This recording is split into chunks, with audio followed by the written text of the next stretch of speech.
నమస్కారం.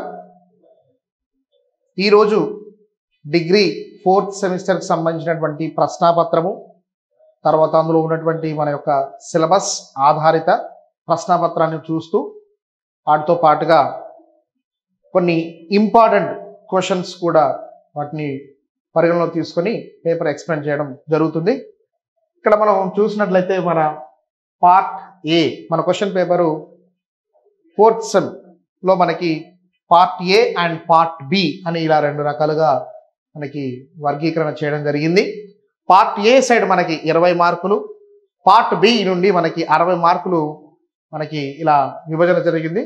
రెండు కలిపితే మనకి 80 మార్కుల క్వశ్చన్ పేపర్ మనకి రూపొందించడం జరిగింది. ఉస్మానియా యూనివర్సిటీ పరిధిలో ఉన్నటువంటి ఆల్ యూనివర్సిటీస్తో ఉన్నటువంటి రైట్గా మనం చూసినట్లయితే పార్ట్ ఏ రైట్. పార్ట్ ఏలో చూసినట్లయితే మనకి లఘు నిబంధ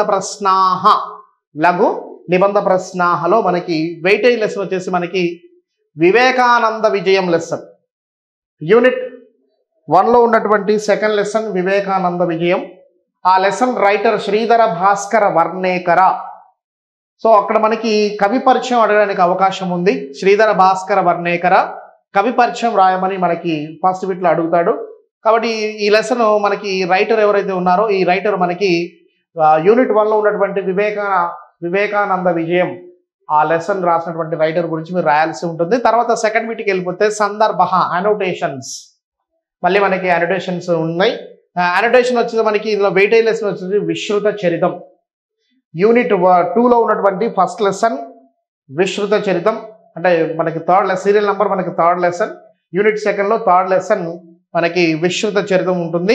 అందులో కొన్ని ఇంపార్టెంట్ క్వశ్చన్ చూసినట్లయితే తాత కయేష బాలహ అనే పదంతో కూడినటువంటి సందర్భ సహితం ఇంపార్టెంట్గా మనం చెప్పుకోవచ్చు. తర్వాత నా మాం స్నిగ్ధం పశ్యతి అనే సెంటెన్స్తో ఉన్నటువంటి పదం మనకి ఇంపార్టెంట్గా చెప్పుకోవచ్చు. తర్వాత చిత్తజ్ఞాన అనే పదంతో ప్రారంభించబడేటువంటి సందర్భాన్ని కూడా మనం ఇంపార్టెంట్గా చెప్పుకోవచ్చు. తర్వాత 6వది యద్యేవం యతాన్మాతుహు అని ఇలా ఈ పదంతో కూడినటువంటి ప్రారంభంతో కూడినటువంటి పదం మనకి ఇంపార్టెంట్ చెప్పదు. తర్వాత లాస్ట్గా అహో మాహాత్మ్యం అనే ఈ పదంతో కూడినటువంటి సందర్భం మనకి ఇంపార్టెంట్గా చెప్పుకోవచ్చు. ఇక తర్వాత బిట్ నంబర్ 3 మనకి బిట్ నంబర్ 3లో మనకి కృదంత రూపాని. ఇక్కడ మనకి కృదంత రూపాల్లో మనకి మన సిలబస్లో 8 రకాలైనటువంటి కృదంత రూపాలు ఉన్నాయి.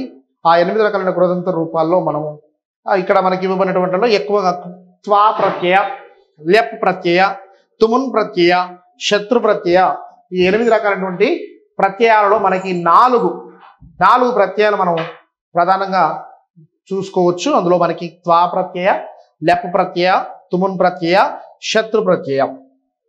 ఇక తర్వాత బిట్ నంబర్ 4 చూసినట్లయితే మనకి సందర్భ. మళ్ళీ ఈ సందర్భాల్లో మళ్ళీ మనకి చిత్రపట దర్శనంలో నుంచి మనకి యూనిట్ 1 ఫస్ట్ లెసన్ చిత్రపట దర్శనం. ఈ లెసన్ నుంచి మనకి కొన్ని ఇంపార్టెంట్ అనోటేషన్స్ వచ్చినట్లయితే మనకి చూసినట్లయితే ఒకటి ఋషీనాం పునరధ్యానాం అని సెకండ్ ఇంపార్టెంట్. తర్వాత సంకటాహ్యాహిత సెకండ్. తర్వాత థర్డ్ వన్ తీర్థోదకం. ఇలా ఈ పదాలతో కూడినటువంటి సందర్భ సహిత వాక్యాలు మనకి ఇంపార్టెంట్ అని మనం చెప్పుకోవచ్చు. ఇంకా తర్వాత చూసినట్లయితే మనకి bit number 7 part B bit number 7. ఇందులో మనం చూసినట్లయితే ఇక్కడ మనకి ప్రతిపదార్థ తాత్పర్యం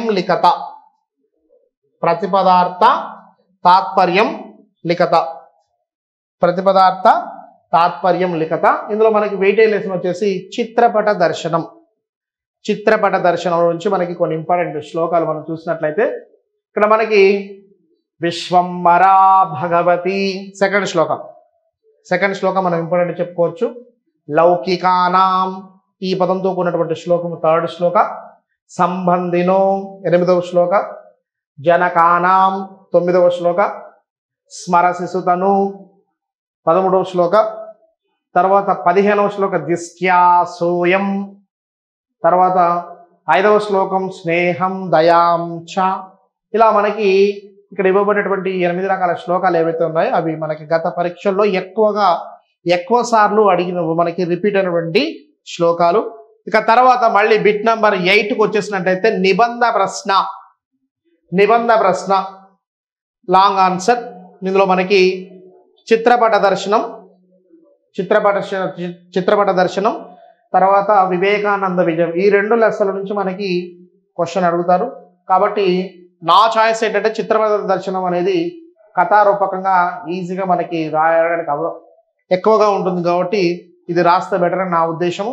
తర్వాత bit number 9, next bit number 9కి వెళ్ళిపోయినట్లయితే ఇలా మనకి మళ్ళీ లాంగ్ ఆన్సర్ రాయాల్సి ఉంటుంది.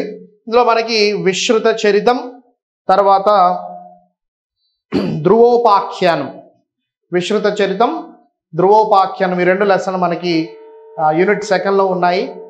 సో అందులో మనకి వీటిలో నుంచి విశ్రుత చరితం రాస్తే బెటర్ నా యొక్క ఉద్దేశము. ఇక తర్వాత లాస్ట్ బిట్ నెంబర్ 10లో మళ్ళీ మనకి గ్రామర్ పార్ట్. ఇందులో ఈసారి మనకి కృదంత రూపాన్ని ఇస్తున్నారు. మనకి 15 పదాలు అడుగుతాడు, అందులో మనం ఏమైనా 10 సెలెక్ట్ చేసుకోవాలి.